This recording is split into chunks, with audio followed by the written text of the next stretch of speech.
Candidates. First of all, to say we did invite all the candidates, but David Morris, the City MP, said that he couldn't be here, and we didn't hear from the UKIP candidate or the independent candidate. But just get the candidates to quickly say who they are and their party, and then I'll ask them to speak for 3 minutes. The other thing I'll just say is there's a couple of things on your chairs. There's an invitation to an open homes event that happens here on Saturday, and there's also a anti-fracking poster if that's your kind of thing, if you wanted to put it up in your window. So I'll ask the candidates to speak for 3 minutes, introducing themselves and saying what their stance is on the environment. I meant to pick out of a hat, but I didn't, so I'll actually ask Matt to go first and to move this way. Okay.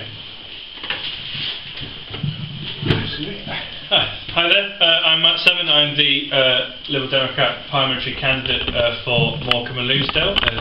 Delighted to be here. Sorry that David Morris isn't here, but that seems to be becoming a tradition with these hustings, so I guess he wants to keep that one going. Firstly, I should say I'm very honoured to be the parliamentary candidate for Morecambe and Lonsdale. I grew up here, my family are here, my friends are here. It's a very, very precious and special area to me, both in terms of its natural environment and also in terms of the wonderful people that live here and the values that they hold. It's very, very, very important, and I want to be able to take good care of it.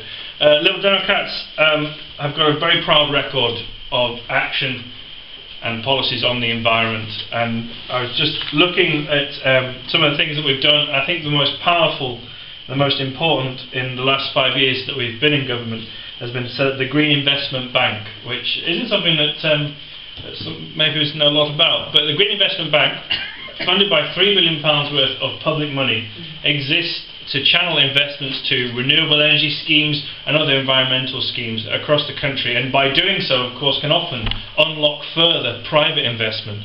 And they've already they've already invested £180 million worth of money in different renewable energy schemes and efficiency schemes across the country, and they plan over their sort of lifespan of the institution. When they've invested their £3 billion, they hope that it'll see £15 billion worth or more from the private sector coming towards renewable energy and efficiency schemes. So I think that's a really fantastic example of Liberal Democrat policy making a very definitive and positive impact on the environment. And we also have what we're calling our 5 green laws, which are in our manifesto and which we will seek to obviously advance during the next 5 years of the Parliament. It includes things like a nature bill. So that sets legal standards for clean air and water, really rigorous standards. A heating efficiency bill in order to raise efficiency and to see eventually properly insulated homes across Britain. A zero waste bill, a zero carbon bill, as well as a green transport bill to increase see a nationwide network of electric vehicles, charging points, and also by 2040 to make it sure that only low emission vehicles are allowed on Britain's roads. Finally, most importantly, I'm very pleased to say that I'm also not backing fracking. I'm very proud to have signed the frack-free promise. I don't want to see earthquakes and water pollution in my home area. I'm sure that you don't as well. I think that there's other things as well that we need to talk about. There are also impacts on the environment. We need to talk about support for our farmers.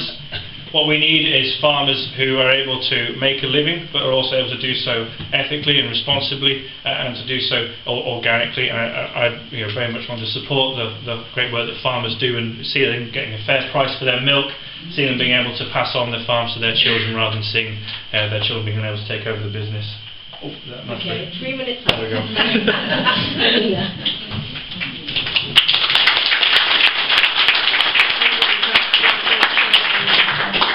Hello, thank you for inviting me. I'm Amina Lone, I'm the Labour parliamentary. Do you want me to put it up?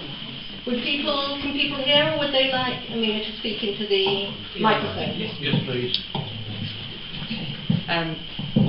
Is that better?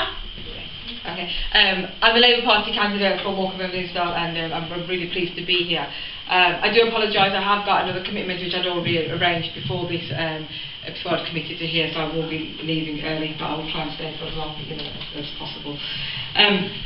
I'm sure there's many people in this room who feel that they are, are more radical than the Labour Party in terms of the green environmental policies, but I do believe that we've delivered in government before and we've got a good record. We did create the first national park despite post-war budgetary constraints. We led the world within the Climate Change Act in 2008, and we were the world leaders in that.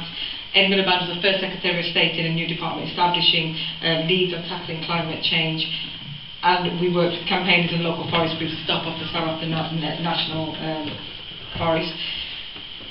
Do I think that's enough? No, I don't. We've got an ambitious green targets and green plan for the next Parliament if we're in. And I'll be quite frank, I think that, I value what the Green Party is doing. I think that you've got some really ambitious targets and ambitious plans, and I think that they're very good. Ideologically, I will agree with many of those things. And in principle, I think that we have got many similar aims. But I do think that so the direction of travel, I think, is the same, but I think the speed of travel is different, and I think that's some of the areas that we need to talk about and see how we can negotiate. Certainly, if I win as the MP, I'll be working across parties and across sectors to look at what we can do to deliver locally. I've been out in the rural as well as obviously concentrating in the Morecambe areas. I've been out to visit the barn project and done some work on digging in the ground for cables and stuff, and I think it's a phenomenal project, and it's really shown what communities can do when they come together. I think farmers absolutely locally need to be supported, particularly small and medium-sized farmers. But I do think there's some challenges ahead as well, and I think that one of the areas that I'm particularly interested in myself is I'm from a poor working class urban background, but I think poverty is and structural poverty is a real issue, and for me, one of the key areas or key challenges I think for the future in terms of environmental and green policies is how do we address poverty, and how do we address poverty in an area where environmental issues are seen as a very middle class issue. So how do we actually widen that so it becomes much more a conversation that we all have and much more inclusive. Thank you very much.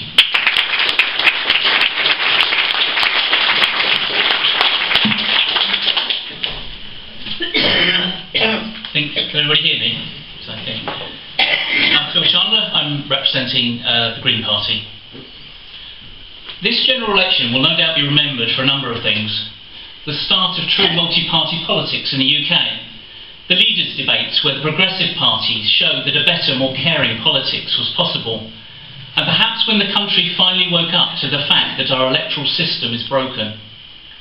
But most of all, I think it will be remembered with shock and puzzlement for the inexplicable and shameful silence of so many of the parties about the greatest threat facing the country, and indeed the world, the threat of climate change. We have been subjected to a constant stream of increasingly desperate policy announcements with the simple intent of buying our votes. They have lacked coherence, vision, and a real and deep commitment to creating a more just society where the vulnerable are supported and the wealthy pay their way. But most of all, they have offered no hope that a government formed by any of the traditional parties would act with the courage and clear-sightedness necessary to protect us from catastrophic climate change. To have an 80% chance of keeping the global temperature rise below 2 degrees centigrade, by 2030 we need to reduce our carbon emissions by 90%. The Climate Change Act commits us only to an 80% reduction by 2050. The latest research suggests that gives us less than 50% chance of staying below the 2 degrees target. This is not a tinkering at the edges threat. This is a situation that requires a major rethink of how we live and how we govern ourselves. This is not even an environmental threat. This is, as Naomi Klein points out, this changes everything. And any party that cannot or will not recognise that fact is not fit to be governing this country at this time or any time in the foreseeable future. For any chance of success, new forms of fossil fuel extraction, such as fracking, must be stopped. Since we cannot afford to burn 80% of our known reserves and still save the planet, ever more extreme ways of developing further reserves is not just pointless, it is suicidal. We need massive investment in better and more integrated renewable energy systems, but that alone is not enough. We need the kinds of joined-up thinking that Halton co-housing and Hydro exemplify. Thinking that recognises the importance of energy conservation, shared transport, local food production, where we work and how we support each other to create a long-term, viable and sustainable community. The answer to fuel poverty isn't to cap energy prices for a couple of years. It's to insulate homes, break up the dominance of the big six energy companies, allow communities to control their own energy supplies, and make sure pricing is progressive so that those who use the least pay the least per unit, the opposite of what we have now. And perhaps that is the most depressing aspect of the silence. An overwhelming body of research has shown that the things that we need to do to avoid catastrophic climate change are also the things that will create a more equal, healthier and more democratic society. So how will this election be remembered? Most of the parties may have largely ignored our greatest challenge, but on May the 7th it is the people, not the parties, who will have their say. If we are lucky, perhaps it will be remembered as the election where the electorate broke the silence and voted for the well-being of all those who share this planet. Thank you.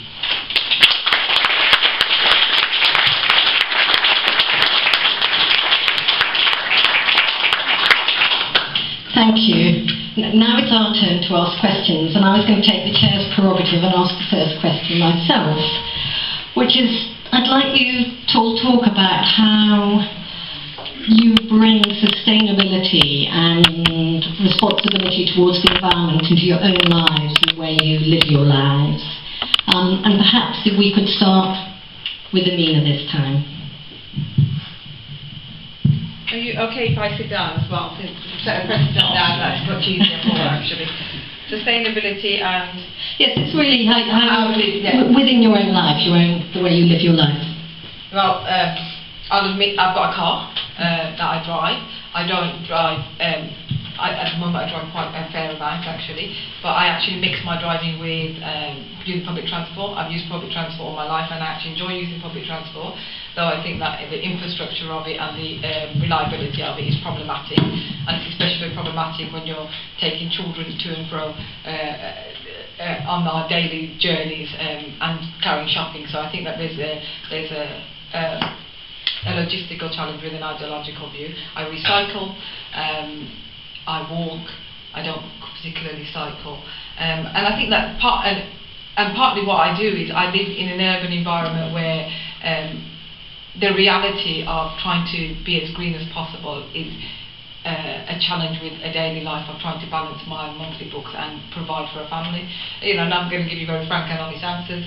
I would love to live much more green, if that's the way of putting it, and that's my aim. But it's a constant challenge, and I'm always up for pushing that challenge much further. Thanks very much. Phil. I suspect probably my biggest contribution to a sustainable lifestyle is I haven't flown since 2006, which was a short-term flight to Europe, and I haven't, before that, the previous time I flew was 1998, which was my last long-haul flight, and that's a commitment that I've tried to observe. So that's probably the biggest impact on my carbon footprint.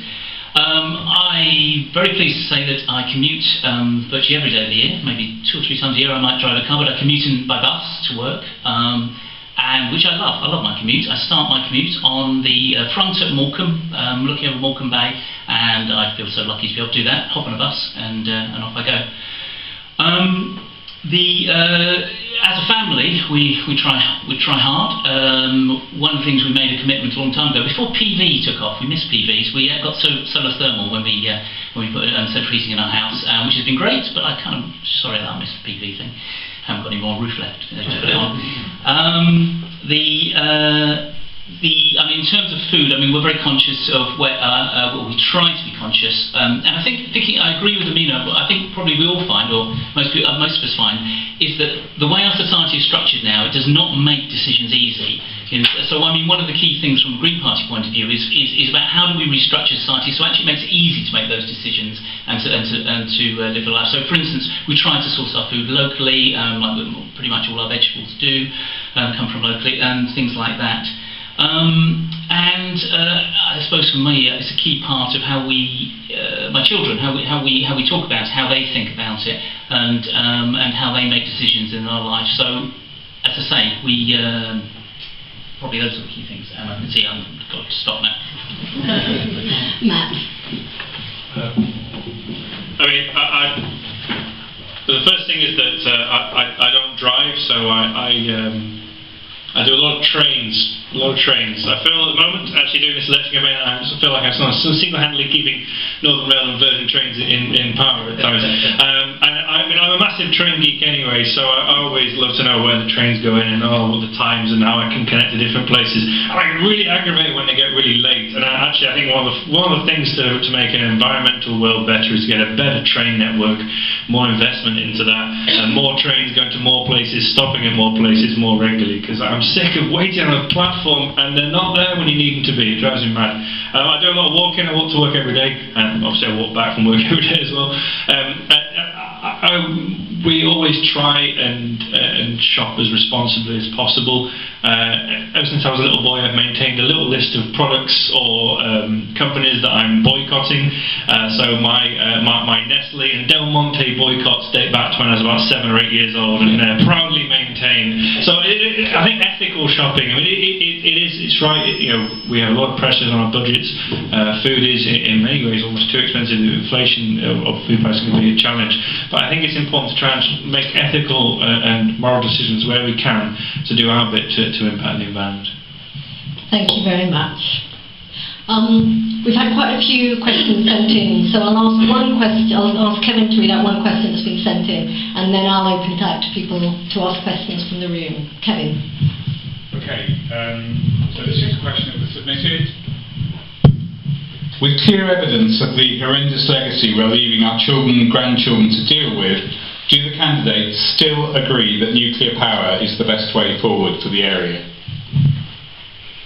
And we could start with Phil now. Right.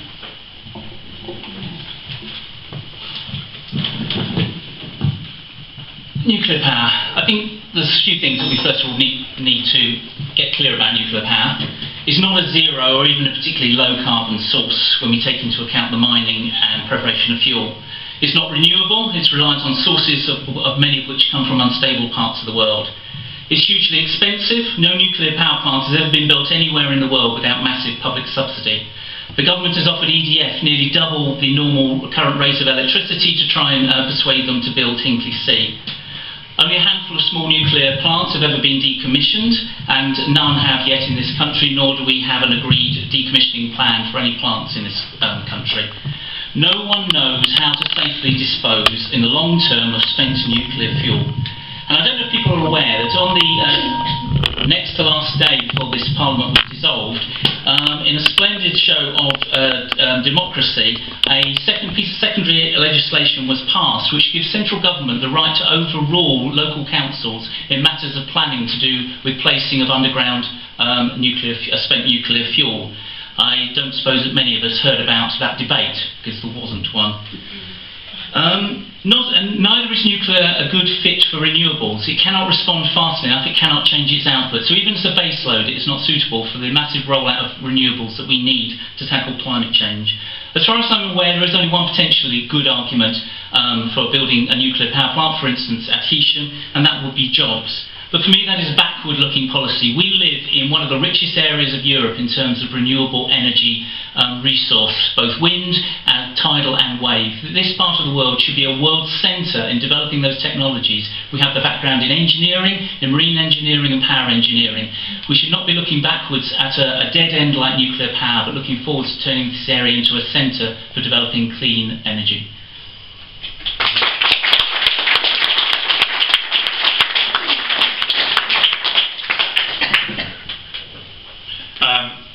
I do think that nuclear energy plays a role. I think it plays a role in the economy of Morecambe and Lonsdale, very much so. It's not simply a matter of all jobs that matter. Jobs really do matter. High quality jobs matter, apprenticeships matter, economic development matters. So I think that is actually a very big reason to have another power station at Hisham. I think as well, I don't accept that it's an either-or argument. I think that nuclear and renewables combined are the solution. I think we need a massive investment in renewable energy, tidal energy, solar, wind, absolutely, we need that. But I think we also need nuclear power stations as well. And obviously, we also need to increase energy efficiency, and we also need to increase home insulation. It's a package of measures which enable us to close the gap and to do what's necessary. But no, I wouldn't rule out nuclear. Shockingly, I'm going to agree with you. I know, it's the first time ever, I think. Well, in the sense of, you know, in the long term, no. If we can have a situation where we don't have nuclear power, we don't have to rely on it. Absolutely, we should get there. But I think to get from A to B, we need nuclear power in the interim. I absolutely believe that we should be committing and opening up infrastructure and businesses to have renewable energy and investment in renewable energy, including wind, offshore, onshore, solar power, etc. But where we are now, there's 20,000 people that work at Hisham. Ideologically, yes, we can say that, you know,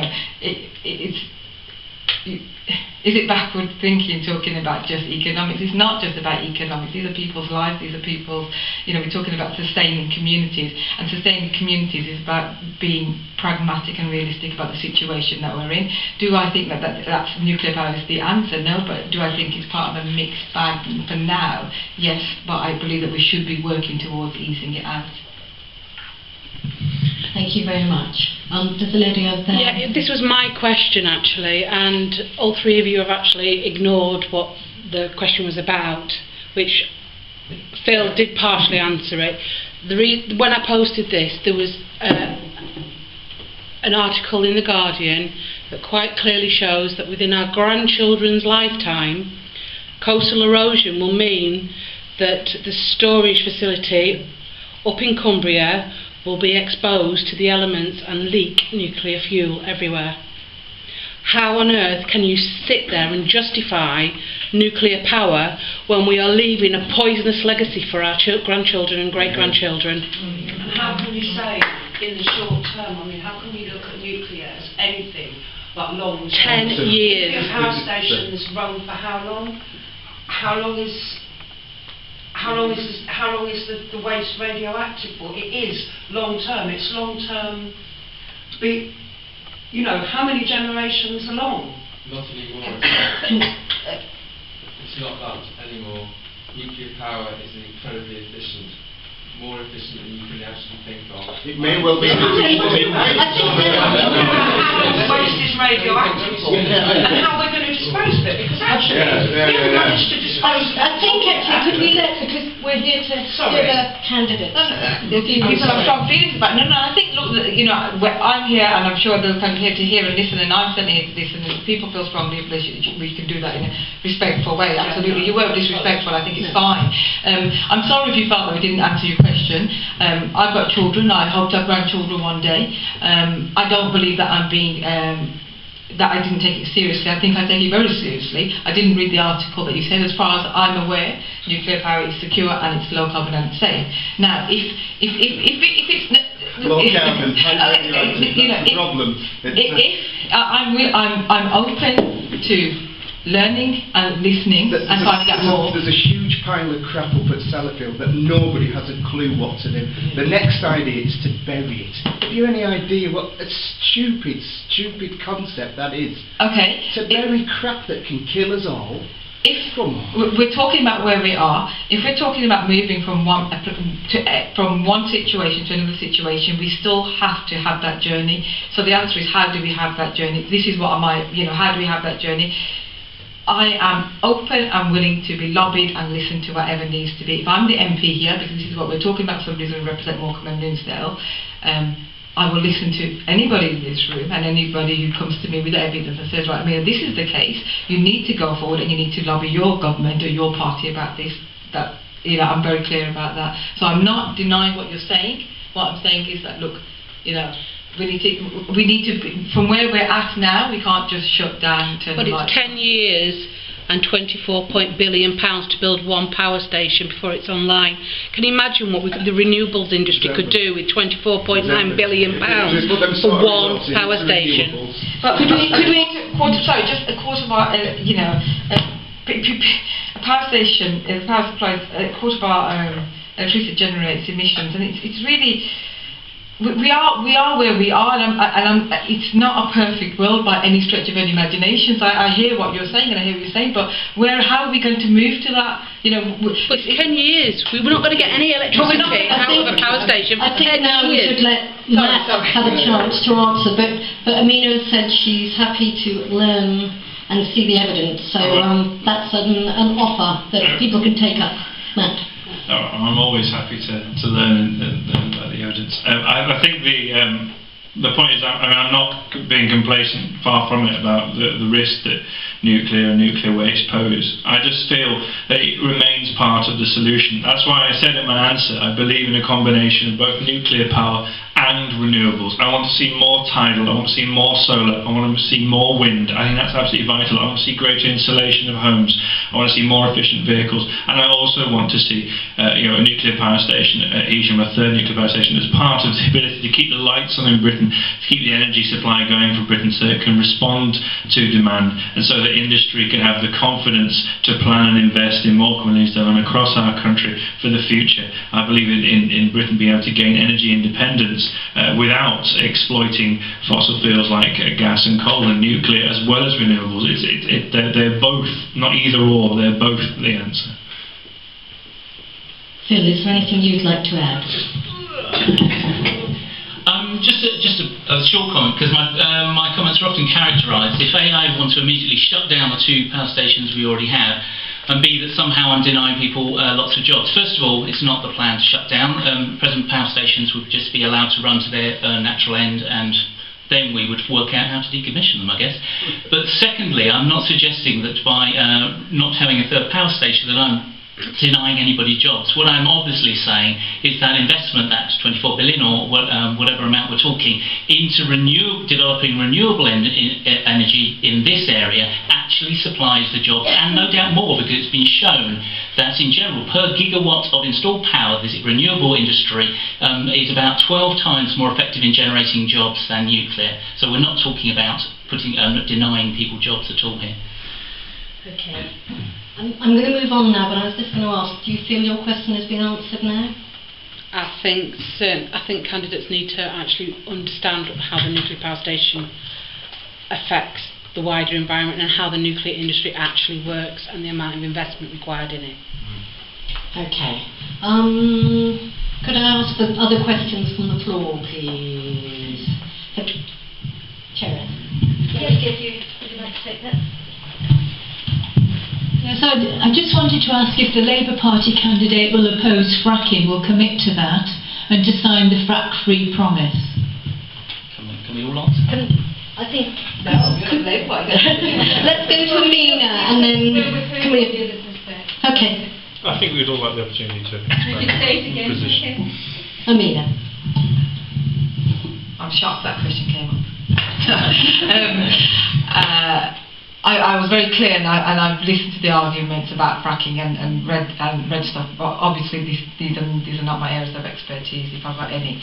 I've always said that I'm not convinced by fracking, and I've said consistently till recently that if my community, I support whatever my community says. I'm still not convinced by fracking. I'm not convinced by fracking. That's my instinctual answer. If my community was saying that, look, we want you to make a decision on it and sign the frack-free promise and come out against fracking, then yes, I would do that, because that's the right thing to do if you're representing a community. Aside from the fact that personally I'm not convinced by it. I don't know. So are you saying you're going to sign it? Yeah, I have a picture outside already with it. Okay. And I did try to sign it earlier on today, actually, and I couldn't. It just kept crashing, and I tried a number of times. So. Thank you. I don't believe it. I don't believe in fracking. I wasn't convinced by it. I looked into it. I'm very concerned that the potential under the models proposed for pollution, for environmental damage, for earthquakes, and flammable drinking water, which for me was kind of the killer. I mean, you know, it caught me funny when you turn on your tap and it bursts into flames. That probably is not working right. Also, actually, it's quite interesting that fracking and shale gas operations in America have been economically devastated by the sudden plunge in oil prices. So all that investment, all that training, all that equipment is now left to rot and to rust in places like South Dakota, and all those people who travelled there thinking they had jobs for life turned out they didn't even have jobs for the winter. So it's not a responsible solution. I come back again to things like renewables, energy efficiency, nuclear power, and absolutely, as I say, no, I'm not backing fracking. I want a frack-free Lancashire. As I suggested in my opening remarks, I would want to ban not only fracking but any of these extreme forms of fossil fuel extraction. Obviously the environmental concerns are very important, but for me the absolute killer argument is we cannot afford to burn the fossil fuels we already have and avoid catastrophic climate change. Therefore it makes absolutely no sense to put any investment into any method which is going to produce more fossil fuels. As simple as that.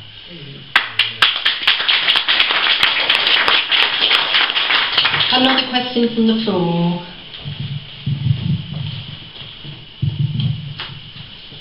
Hi there, yeah. Simple form of the question really. How does your party plan to make the shift from our present 3-planet living to 1-planet living? It seems we've gone down a terrible cul-de-sac and we need to completely resize society. How would your party do it?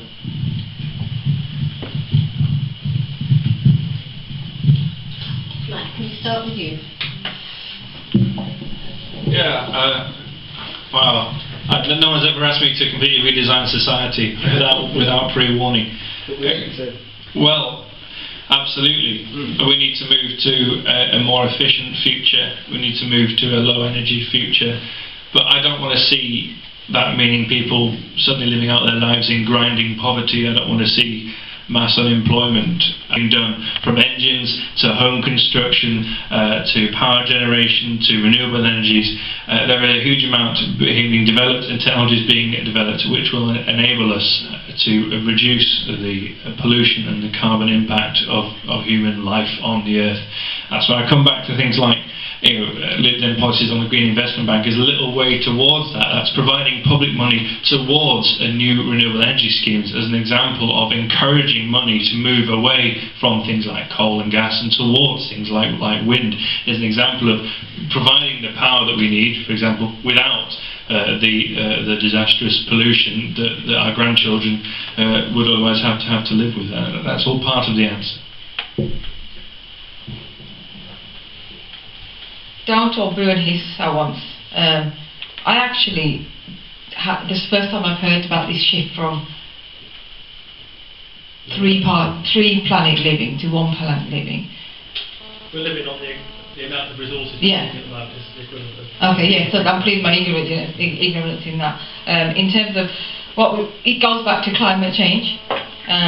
Labour is very committed to have a global legally binding climate treaty to reduce carbon emissions. I know that Phil said that we're not being ambitious enough and we need to reduce it, and I do think that, like I said at the very beginning, that we in principle we agree a lot of things, the direction of travel maybe not fast enough.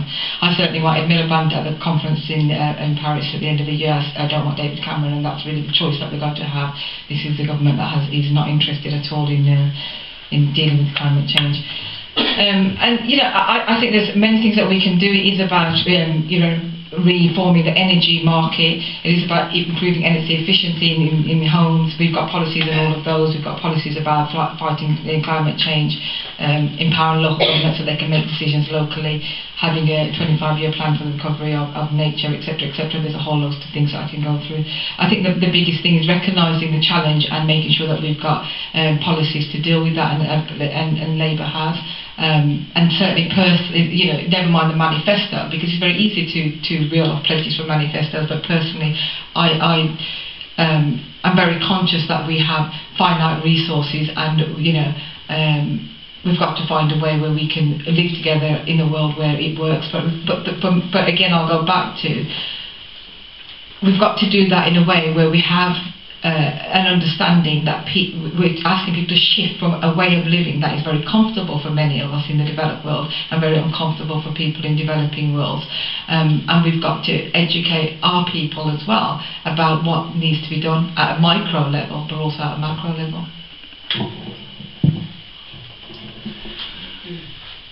Obviously, technology has its part to play, but for me, technology isn't where we start. First of all, we need a completely different relationship with each other and with the planet. I think it's time that we recognise that not everything that has a value has a price. So, the root of our problem for me is the rise of an economic and political system, a neoliberal, individualistic, economic system that is just only understands one thing: continual growth, and does not understand the sheer madness of having continual growth on a finite planet. The outpouring of this has been the carbon emissions, it's been increasing pollution, it's been ever greater inequality. So the root of it, first of all, is a society which recognises that fundamentally we need greater equality, we need to allow people to live lives that allow them the time and the energy and the space to look after their environment. The technology is vital. As a Green Party, we would invest a total of £80 billion in energy efficiency and renewable energy just over the life of the next government.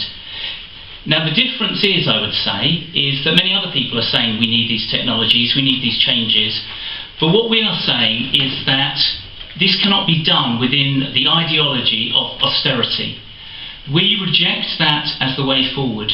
Austerity is purely an ideology about moving wealth from the poorest to the few wealthiest in our society, and that it is not necessary.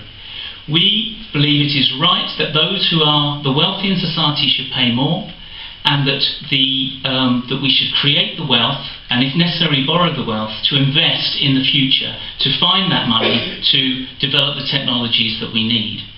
So for me, the critical point is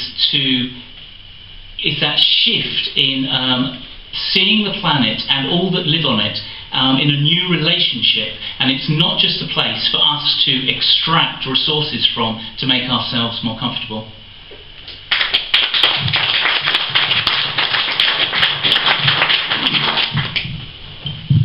Hi, of the three candidates that are here, I think the only person who believes what he's saying is Phil. Well, that's not true. I think that's true. And I want to ask Amina, there was an article in The Guardian today about the fact that you won't move here and live with us amongst our community. You're prepared to commute all that way and leave your children at home being looked after by your other children. I found that really hurting.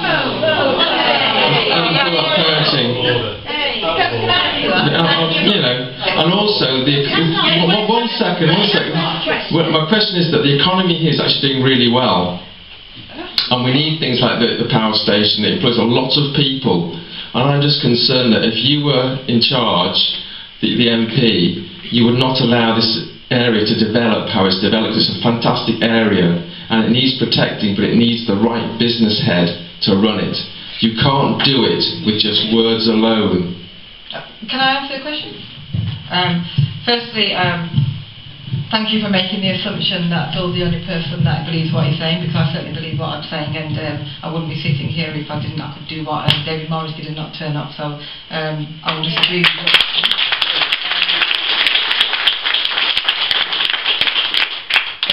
Secondly, thank you for being concerned about the welfare of my children. I've been a single parent for probably 15 years now, and I think I've done a quite good job in bringing them up and feeding them and keeping a roof over their head. And you know, they don't bring trouble to my door. They don't. I'm going to answer the question first. My youngest is 15. My daughter is 17. My other son is 23 and then 24. And I think that you may have read the article wrong, because I categorically said, and it was raised at my selection nearly 2.5 years ago, if I was selected and if I won, would I move if I won? And I said absolutely, because I believe that being a politician at that level means that you serve the people that elect you. That is an honourable profession, and it's dishonourable to be an MP of a constituency and not live in it. So I would absolutely move. I've said it time and time again, and unfortunately it has been a Conservative Party smear, which it gets out there. So that's not true. Secondly, I come from a poor working class family, left school at 16, and do believe that everybody should give back to society, and I think I've given back. I volunteer. I've been to the local food bank, I've been to local youth groups, and I'm volunteering with one at the moment to do the local carnival. So I put my money where my mouth is. I've got no problem about having difficult questions and stuff, and I'll turn up. I'll put my money where my mouth is, and I'll fight for this area. And the thing that I find astonishing is that as a single parent who's raised four people in this society, that is extremely difficult at times, actually, extremely difficult. And the article said how difficult it was. And I've been on benefits, and I didn't enjoy it because actually there's nothing romantic about being on benefits. It's very difficult. It's very poor living. But I worked my way to support my family and give back, and I'll continue to do that. And I've come from a close-knit family. We all pull together. That's what my family are doing now. My two children are 23 and 24. I don't know if you have children, but you try telling a 23 and 24-year-old what to do and where they should live and what they should do, and it doesn't work. And I've got no right to. They're independent adults in their own right. And then the third point that you made was that you need somebody with a good business head. That's entirely your opinion. You're entitled to that. Don't vote for me. If thousands of other people will, then I will fight to represent this community. I love it here. I love the Bay. And if you're talking about a more equal society, we're talking about more equal and equitable society and a fairer society. Parliament is made up of mostly white, middle and upper class people, and particularly males. Yeah. I left school at 16, raised 4 children, have contributed and worked in the volunteer sector for 20 years. I couldn't afford to move here. No, don't get your violin out. But I don't want your sympathy, because you know what? I can give as good as I get. So I don't want you.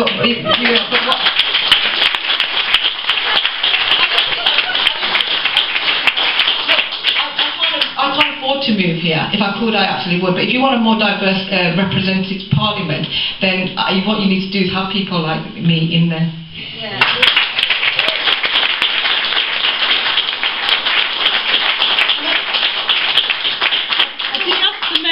Members of the panel, same question, because I think it's sexist that was addressed to me.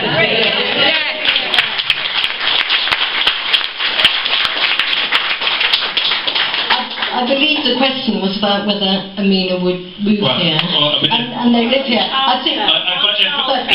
If I can, firstly, I absolutely believe what I'm saying, and I wouldn't drag myself out here on a Tuesday night when it's cold, go and sit in a room and chat to you lovely people, but I didn't believe what I was saying. I try to say the things I believe in. I believe in integrity in politics, so I absolutely stand by the things I say. I don't just make this up. I say it because I believe it. I'm a Liberal Democrat because I believe in a fair and equal liberal society that creates opportunity for everyone. That's why I joined the Lib Dems. That's what I'm fighting for every day. And yeah, I grew up here.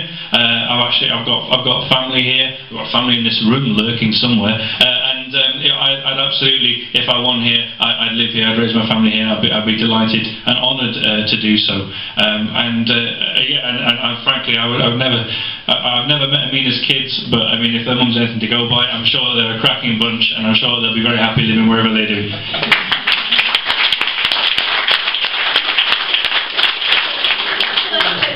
Another question, which was about needing a business head to run the place. So I think it'd be worth answering that. What a good chat. Thank you so much. Keep us on track. Thank you for that. Yeah, absolutely.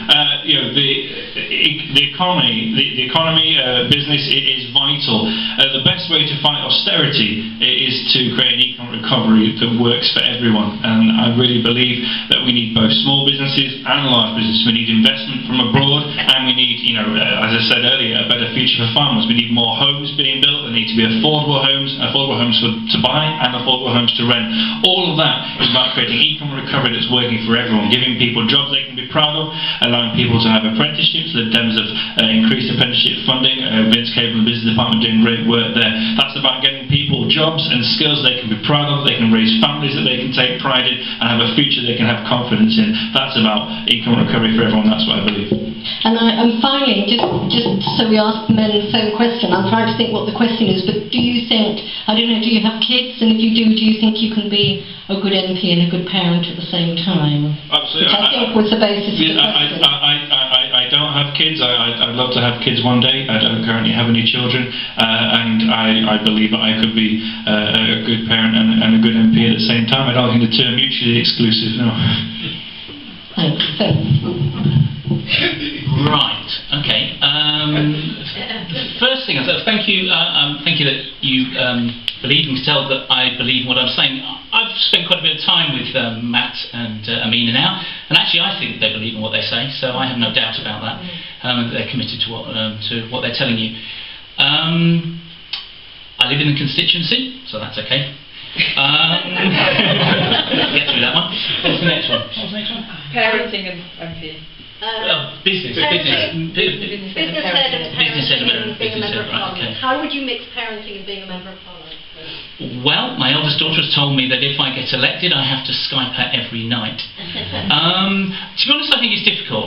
There's one part of this whole idea of standing for candidates I found most difficult. We spent a long time talking about it as a family, and I had to make sure the rest of the family were willing and happy for me to do this, and they have been extremely supportive. But yeah, it is. I admit it's the thought of spending 4 days a week down in Westminster away from the rest of my family. I do not relish the thought, and the only reason I'm contemplating it is because I think that the Green Party message has to be got out, and we need that vision, so that's why I'm going to do it, but I don't relish the thought. Business head. As I said earlier, we believe that austerity is ideologically driven, and we are keen to invest in the economy. That is in many ways in public services, in the vast amount of work that needs to be done in energy efficiency, and as I said before, we should have a very ambitious plan for this area in renewables. And as such, I believe these will bring tremendous prosperity to the area. From Manifesto, we believe that we will be creating at least 1 million new jobs from what we're proposing in our various programmes. So I have no doubt that this will be a great time for this area. We've got time for a couple more quick questions before Amina has to go. Thank you. I'm just very aware that another coalition government is an increasing likelihood after May the 7th. And I'd be very keen to know what are the red lines when it comes to the environment that your parties would have in any coalition. Are you pushing it to me? No.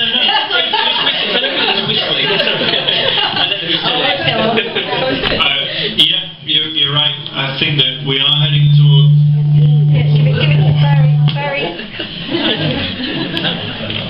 Wow, okay.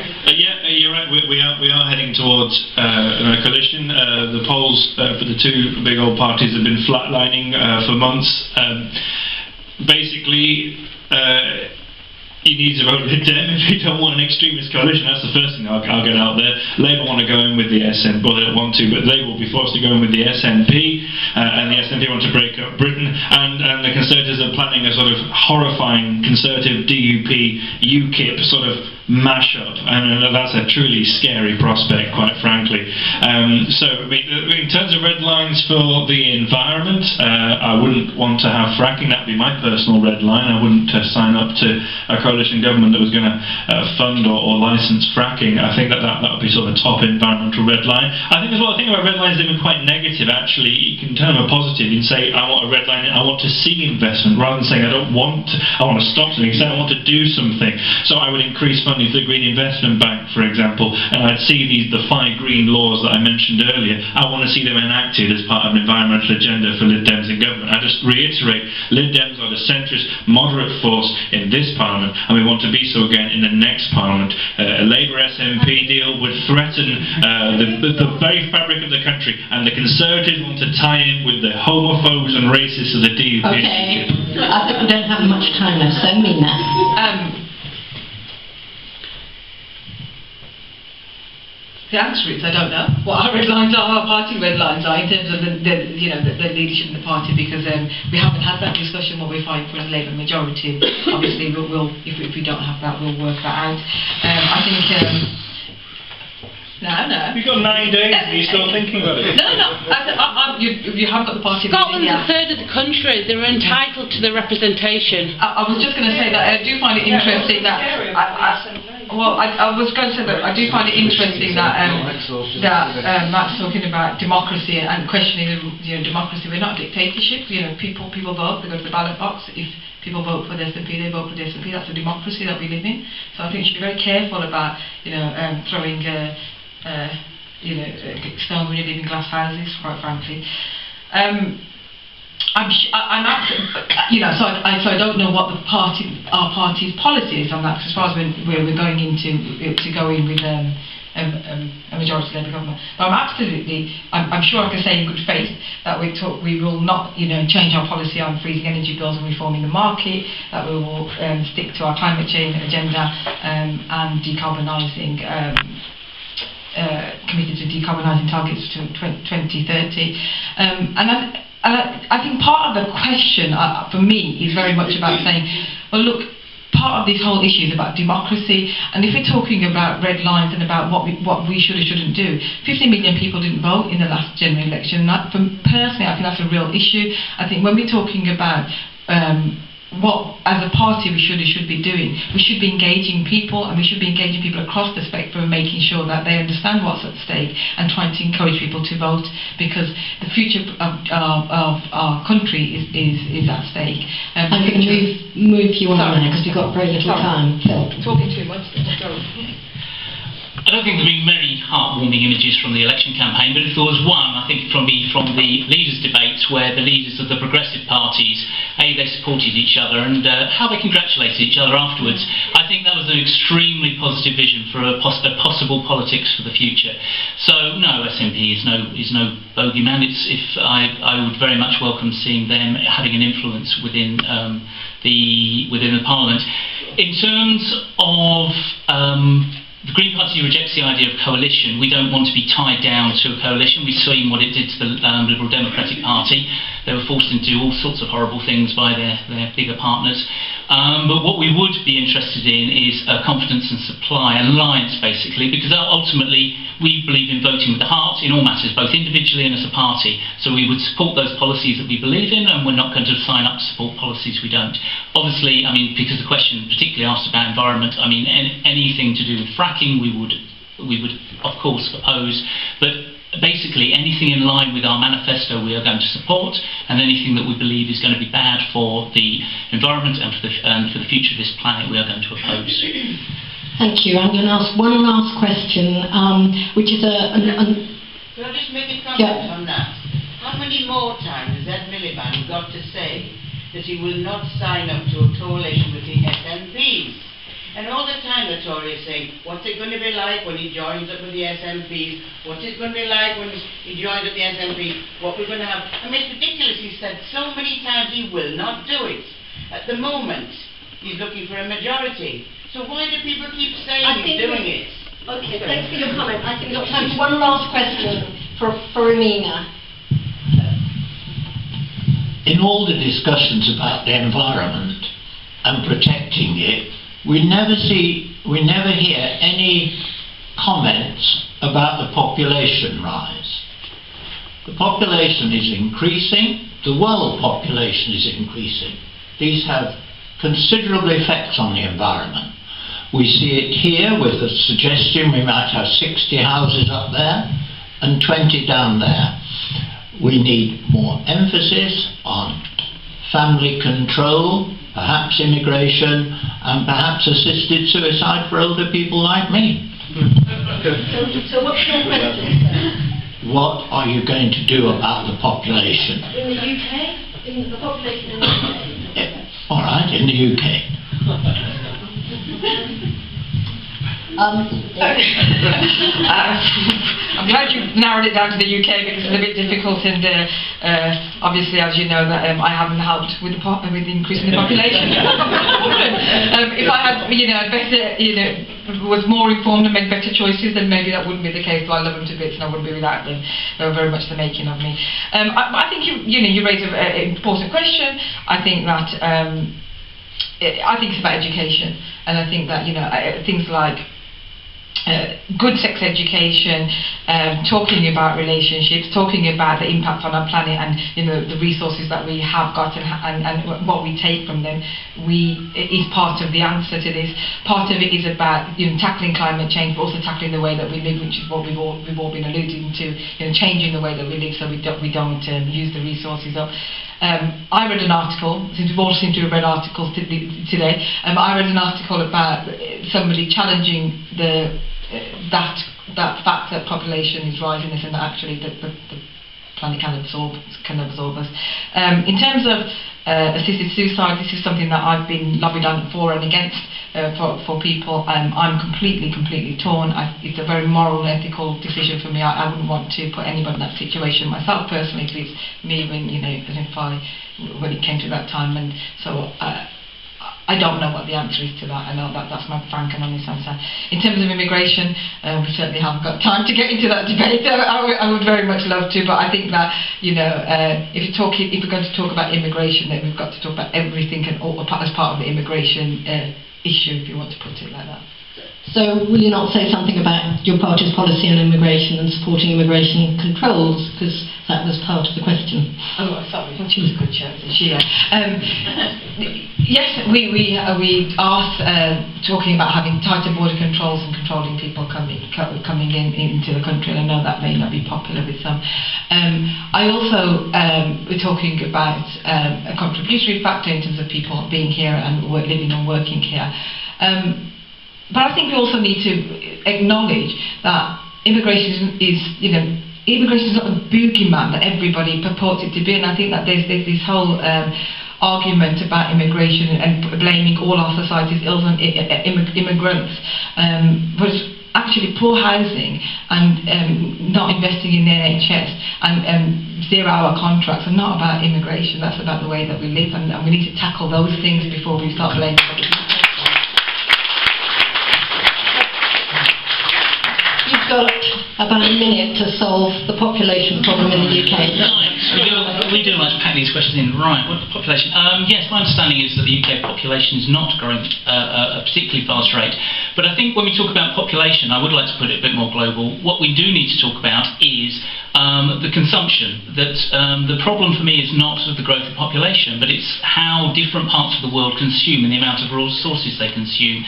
It's been said, if everyone consumed at our rate, it would be 3 planets worth.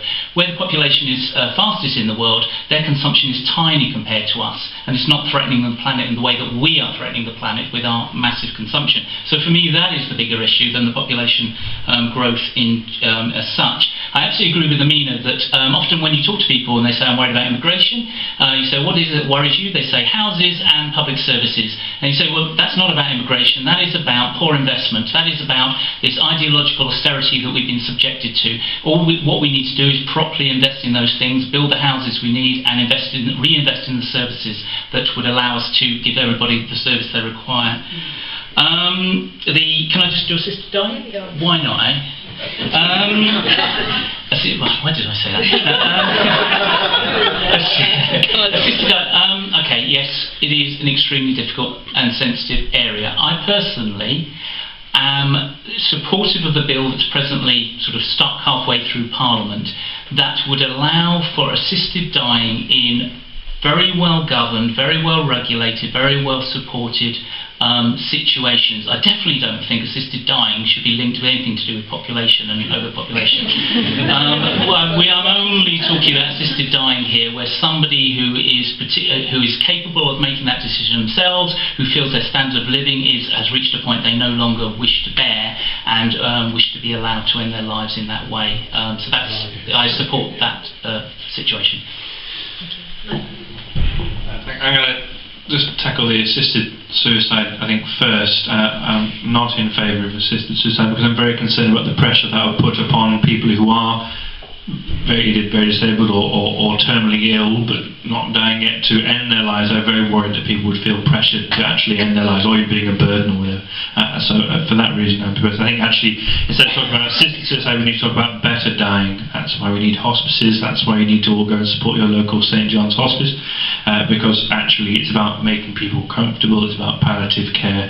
It's about making people feel at ease so they can die as great as possible to die at home at the time of their choosing, if not, not as a suicide, but actually to go out of the world with some dignity and some grace in a natural way. In terms of immigration, yeah, I mean, the way to solve the current pressure on housing is to build more homes, and we need more affordable homes and more affordable homes to rent, absolutely. I do not believe in scapegoating immigration. I think it takes a fantastic amount of guts to take yourself across a continent or across the world to move to another country, to work really, really hard, and I think that the work ethics and the money and the talents and skills that immigrants bring to our country are absolutely vital, and I would absolutely praise them for that. In terms of world population, I think figures show that as societies become more educated and more developed, the number of children per family decreases, and so the answers are more sex education, more access to contraceptives,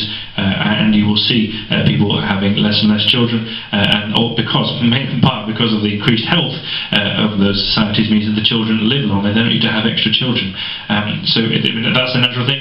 I presume you're referring to Thomas Malthus and the Malthusian proposition that population will increase ever more and we'll run out of food. Well, Malthus has been found to be mathematically and scientifically incorrect.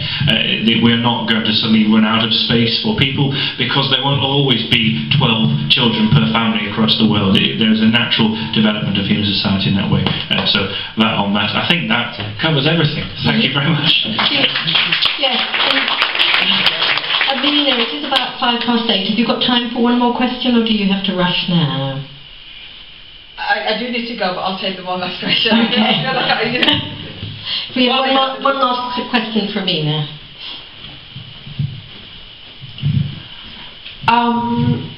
You've said you're anti-fracking. You've said you're not convinced. I know what the Green Party stance is. It's all very well saying you're anti-fracking, but does that mean, again, Green Party, there's no whip, but does that mean that you would defy the party whip? Because that's not the position of your parties. Both your parties are pro-fracking with regulation. Now, I don't believe that any amount of regulation can make it safe, so I want to know, would you defy the party whip? That's a very good, simple, short question for you can answer. I should have left when I had the chance. No, don't apologise. It's an excellent question. I don't know is the honest answer. Because I think it's very easy. No, it's very easy for me to say that I'll defy the party whip here, actually. But I don't know what context that would be, and I've been asked that on other issues as well. What would you defy the party whip? There are definitely some, my red line is, if we're talking about red lines, it's the death penalty. I couldn't support it under any circumstances, I can't do it. It doesn't make any sense to me. I've always said if my community was against fracking, and it seems very much that my community is, then I would, if that's what my community wanted. And that's the best I can probably do in terms of answering you. I know it's not our party policy, but I think that we're broad church enough and mature enough to have those debates internally. I say that, hoping that I don't get just quickly, so how would you decide if your community was against fracking? Well, you get lobbied. I get over 30, 40 emails a day now, signing up all sorts of things. The pressure groups have certainly been lobbying us, the national one. But also people come and see you. Yeah. So if the community is clearly anti-fracking, you would defy the party whip on it? Yes. Okay. Good, clear answer. Matt? Yeah, I'd defy the party whip on that. The Liberal Democrats actually elect our whips. We're a little bit different. We don't have the sort of arm-twisting, sort of bully boy approach. What? Still a whip, but yeah. Well, I mean, the word whip basically means organising parliamentary governance. Would you vote against party policy then? Can I put it? I would vote against party policy that impacted negatively on the residents of Morecambe and Loosedale, or impacted on my personal conscience. So, if there was an issue which would damage Morecambe and Loosedale, such as fracking, I would vote against party policy. If there was an issue in which I was personally opposed on grounds of conscience, there is no whip for grounds of personal conscience in the Liberal Democrats, so I'd be free to vote whichever way. And as I say, Liberal Democrats actually have a much more collaborative way of working together as a group in Parliament. We don't have an arm-twisting whip system. So basically you're saying you would vote against against your party policy on fracking? If you elect me as your Member of Parliament, I will vote against fracking. Okay, that's very clear. So do I need to ask Phil? I believe the Parliamentary Green Party has never defied the party whip.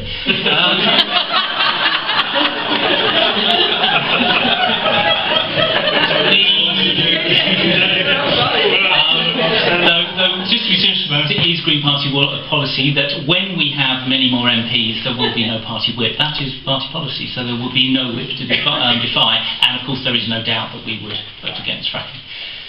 Thank you very much.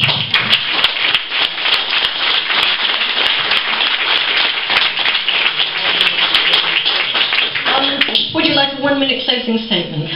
Yep. Okay, thank you. It's a shame that our friendly gentleman in the audience has gone.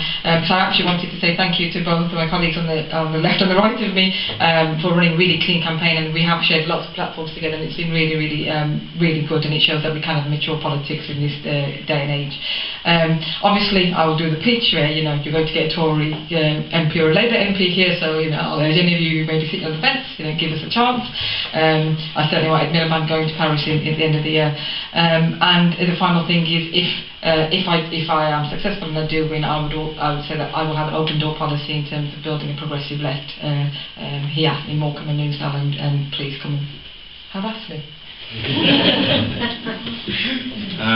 I mean, as I say at the start, Lib Dem have clear policies. We've got 5 green laws we want to enact in the next Parliament. We've got a green investment bank in this Parliament. I would want to see that expanded. I'm committed to working for people in Morecambe and Newsdale. I would put you first and foremost and uppermost in my mind to take care both of our wonderful natural environment we have here and the fantastic people that live here. Thank you. I don't think I'm the only one who's fed up with politics as usual. This is an exciting election because for once we have some genuine decisions to make. This is a chance to vote with our hearts. This is a chance to actually vote for the things we really believe in rather than just whatever the tactics seems to suggest. One thing this election may show is just how broken our electoral system is. We may end up with 20% of the people who vote represented by 4 or 5 MPs. If that happens, the time is to get our marching boots on and make sure that we have proportional representation by 2020 and we have a proper political system, a democratic system in this country. But for now, please, vote with your hearts, vote Green. Thank you.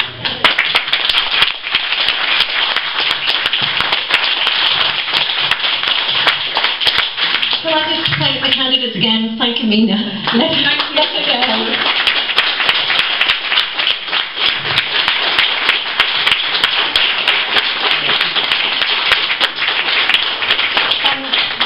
And to say that Matt and Phil are happy to stay around for a little bit and chat. We've put the kettle on next door, so there's refreshments. Amina, is that Amina?